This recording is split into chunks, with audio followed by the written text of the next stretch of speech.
თუ გსურთ გაიგოთ, რატომ იმეორებთ მშობლების შეცდომებს და როგორ აისახება ეს პარტნიორთან და შვილებთან ურთიერთობაზე, მოусმინეთ ამ ვიდეოს ბოლომდე. გრძნობთ, რომ თქვენს მშობელთან ურთიერთობაში როლები არეულია. ის გამუდმებით გაურბის პასუხისმგებლობას და ბავშვის პოზიციას იკავებს. ეს ხდება მაშინ, როცა მშობელს აქვს ამრიდებლური მიჯაჭვულობა. მშობელს, რომელსაც აქვს ამრიდებლური მიჯაჭვულობა, მას ეშინია ღრმა ემოციების. მისთვის მზრუნველობა აღიქმება საჭმელში, თავშესაფარსა და ლამაზ ტანსაცმელში. როცა შვილს უჭირს, მშობელი თანაგრძნობის ნაცვლად იკეტება, ცივდება, დისტანცირდება ან ბრასდება, რადგან თავად არ იცის, როგორ გაუმკლავდეს ამ განცდებს.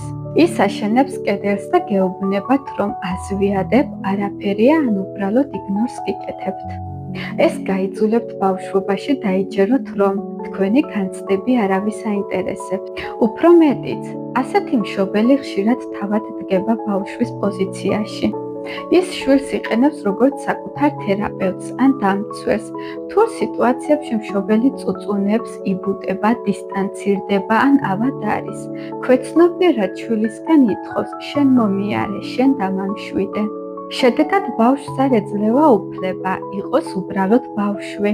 ის სწავლობს საკუთარი საჭიროებების ჩახშობას და სხვისი კომფორტისთვის ცხოვრებას, სხვებზე მორგებას. ის ნაადრევად იზრდება, მაგრამ შინაგანად ყოველთვის გრძნობს მარტოობას. თუ ეს გამოცდილება თქვენთვის ნაცნობია, გახსოვდეთ, თქვენ არ ხართ პასუხისმგებელი თქვენი მშობლებისა თუ სხვა ადამიანების ემოციურ სიმწიფეზე.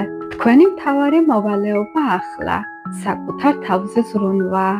შედეგად, ზრდასრულობაში, პარტნიორულ თუ სხვა ტიპის ურთიერთობებში მუდმივად გექნებათ განცდა, რომ მოერგოთ ადამიანებს და გარემოს. იზრუნოთ მათ კეთილდღეობაზე, რადგან ეს ისწავლეთ ბავშვობაში ამრიდებლურ მშობელთან. თქვენთვის სიახლოვე საფრთხეა.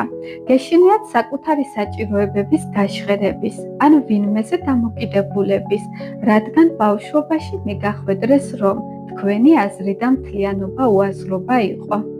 ახლა საშიში ისაა, რომ ქვეცნობიერად თავადაც ზუსტად ასეთივე ამრიდებლური ხდებით, რადგან ეს კოდი თაობიდან თაობაზე გადადის. თუმცა ამ მანკიერი წრის გაწყვეტა და ჯანსაღი სიახლოვის სწავლა შესაძლებელია.